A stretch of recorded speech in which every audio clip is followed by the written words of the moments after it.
कविता का शीर्षक है भूख। ये जो सेक्स वर्कर होते हैं उनके जीवन पर ये आधारित है।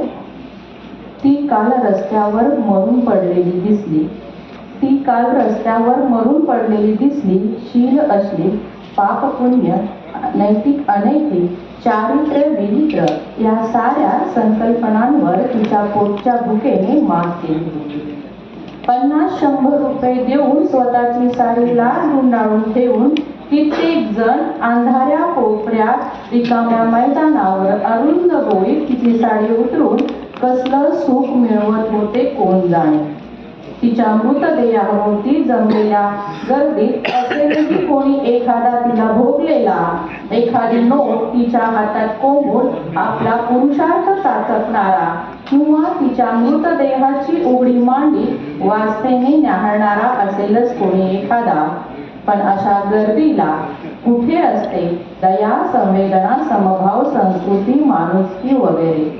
या गर्दीला असतो एक मूर्खा जो उघड पडू देत नाही त्याच्या मनातील पाप। बऱ्याच वेळानंतर आले असतील पोलीस उरलेले सोपस्कार उरकण्यासाठी।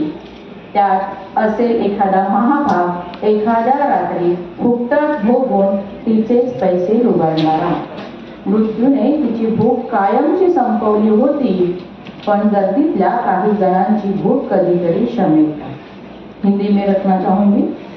वह कल सड़क पर मरी पड़ी थी, वह कल सड़क पर मरी पड़ी थी, शील अश्लील पाप पुण्य नैतिक अनैतिक चारित्र्य विचित्र इस सारी अवधारणाओं पर उसके पेट की भूख ने मात कर दी।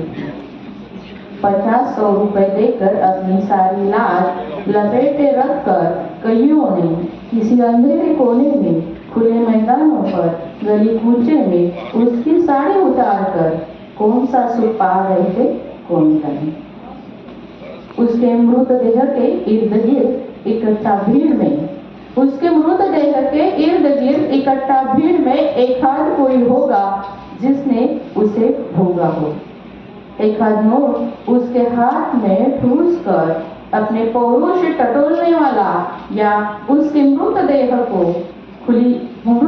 के खुली जान को वासना से निहारने वाला भी कोई होगा उसमें।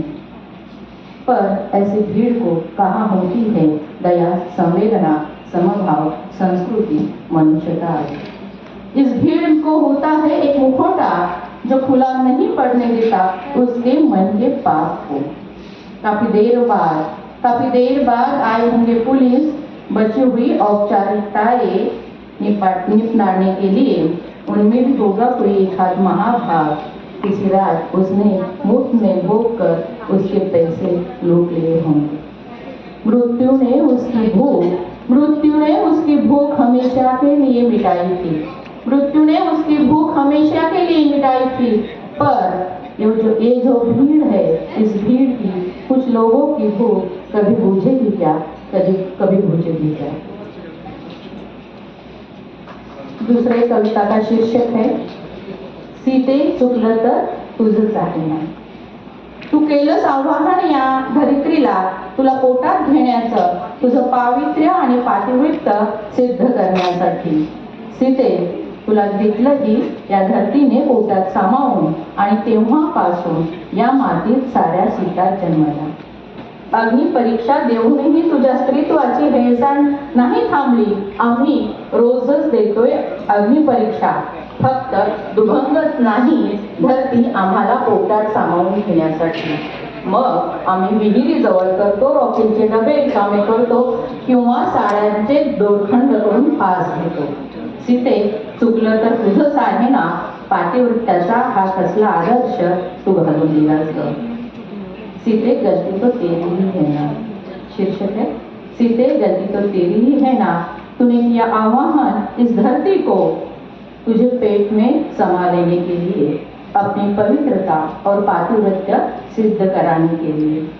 सीते, तुझे ले भी लिया धरती ने पेट में समाकर, और इस मिट्टी से सारी सितारें भी जमी हैं। अग्नि परीक्षा देकर भी तेरे स्त्रीत्व की अवहेलना नहीं, आज भी नित दिन देती है हम सारे अग्नि परीक्षाएं। केवल फटती नहीं धरती हमें पेट में समा लेने के लिए। फिर हम कुएं नजदीक करते हैं, केरोसिन के डिब्बे खाली करते हैं या फिर साड़ियों की रस्सी बनाकर फांसी ले लेते हैं। सीते चुकी तो तू ही है ना, पातिव्रत्य का लाइन, लास्ट की लाइन है। सीते चुकी तो तू ही है ना, पातिव्रत्य का एक कैसा आदर्श बनाया रखा है तूने, पातिव्रत्य का कैसा आदर्श बनाया रखा है तूने। धन्यवाद।